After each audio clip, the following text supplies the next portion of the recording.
Pleasure to meet all y'all. And yeah, today I want to talk about how ClickUs helps Anthropic scale observability.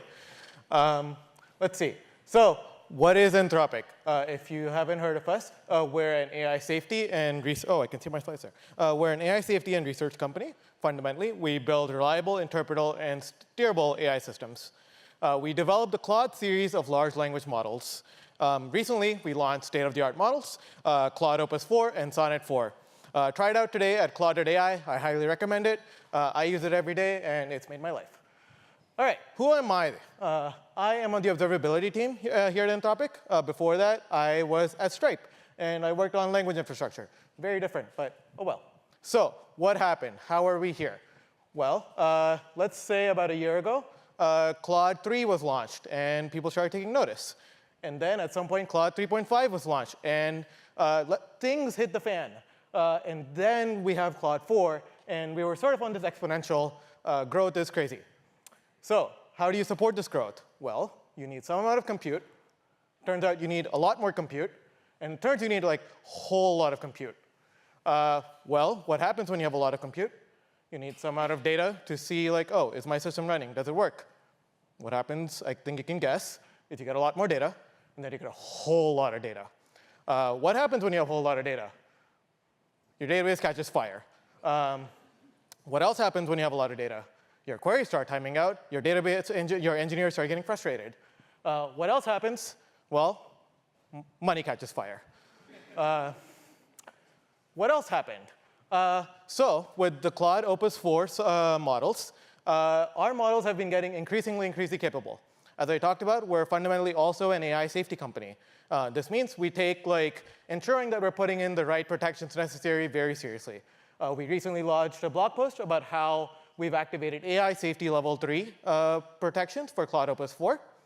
In particular, one of these was really relevant for us when we set out to not have a database which is on fire, which is that we are trying to protect our model weights. We are worried that strong, like extremely capable model weights can be used by bad actors to achieve extremely bad outcomes. To prevent that, we very aggressively monitor any egress from our clusters, and in particular also drive down the egress from our clusters. That is, no data should leave Anthropic's secure computing environment, or we need to ingest a huge volume of data in real time. We need fast, interactive, feature-rich analytics over semi-structured data.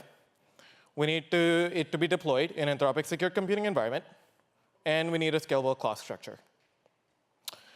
Another thing that would be great is if it can integrate with all of the sort of like standard observability ecosystem out there. I wonder what this could possibly be. So the best way to find out what I want to use is it would be great if I could go ask a super intelligence about what I should be using. It would be really convenient if I had one lying around. So I went to one, and I asked it, and it told me, based on your criteria, I'd recommend ClickUs. Wow. It supports real-time ingest at scale, fast analytics, deployment flexibility, and cost-effective scaling. This sounds great. But one more thing that we were looking for was low operational cost. My team had 3 people until January. We don't want to go crazy.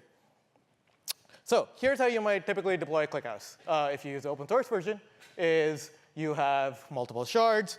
For each shard, you have multiple replicas, and you know how it goes, right? It's open source, it's great, quick to get started, it's tried and tested, you get great performance. But this involves managing disks, managing replication, resharding, the whole hoopla. Life is not fun. Or, well, it's fun because you have ClickUs. But the operational cost is high. This is undesirable. Now, ClickUs developed ClickUs Cloud. Here, you have horizontal scalability. Wait, let's see. Yeah, dynamic scaling. It's backed by cost-efficient and reliable blob storage. Powers all of ClickUs Cloud. But it's only available on ClickUs Cloud. Oh, and we need it to be deployed with an Anthropic secure computing environment. Unfortunately, that is not ClickUs Cloud. But ClickUs and Anthropic come together. And we now have an air-gap deploy in Anthropic secure compute environment. That's supposed to be green. Oh, yeah, there you go. And operational cost is green. Everything is green. I am green.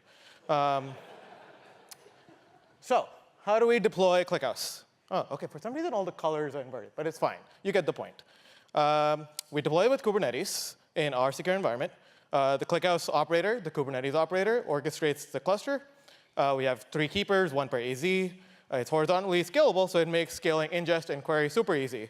It's infinite, reliable, and cost-efficient, like disk with object storage. Monitored with Prometheus, so it like integrates with all your Graves standard tools, so it's like pretty easy to operate. And for ingest, we use Vector. If you're not familiar with Vector, it's like a simple agent that sort of acts as your like to orchestrate your observability pipelines. It's great. Would recommend using it. And everything critically is deployed in Anthropic's environment and operated as entirely. So what happened? The database is green. Queries are lightning fast, and money is not on fire as much. I really want to stress that this is, by the database is green, what I mean is our database operators with our prior solution used to lose sleep, used to be frustrated, and could not work on what they really wanted to work on because they were spending all of their time going on the database, contacting support, asking them to, like, I don't know, reshard the thing. Oh, no, write replication is falling behind. None of that. They just came back to me, and they're like, yeah, I haven't noticed the database running for a while. All right, cool. So where do we go from here? One, I talked about Claude 4. ClickHouse played an instrumental role in helping us develop and ship Claude 4. Developing Claude 4, it's one of the most advanced state-of-the-art language models out there. And doing that involved a lot of sophisticated analysis to help us like scale all of our training pipelines. And ClickHouse played an instrumental role in helping us like understand the performance and like how our models are progressing as we train them. So it's already delivered a significant value, helping create state-of-the-art language models out there. Two, one thing we're very excited about is agentic analytics. ClickHouse introduced their MCP server, and I believe Alexi and team will be talking about this later a bunch, and I'm super excited for that. With the MCP server, we have the ability to connect ClickHouse to Claude. So for example, we use Claude Code, which is an agentic coding product. The MCP server lets Claude Code agentically query ClickHouse. I'm really excited about this because in my mind, observability analytics, it's not about SQL, it's not about PromQL, it's about questions. And you want to be able to give a question and get back the answers you need. Fundamentally, that's what it's about. And agentic analytics, I'm really excited to sort of enable that. Third, we're hiring. If you want to help build the future of agentic analytics and help build Claude, please come talk to me. Thank you.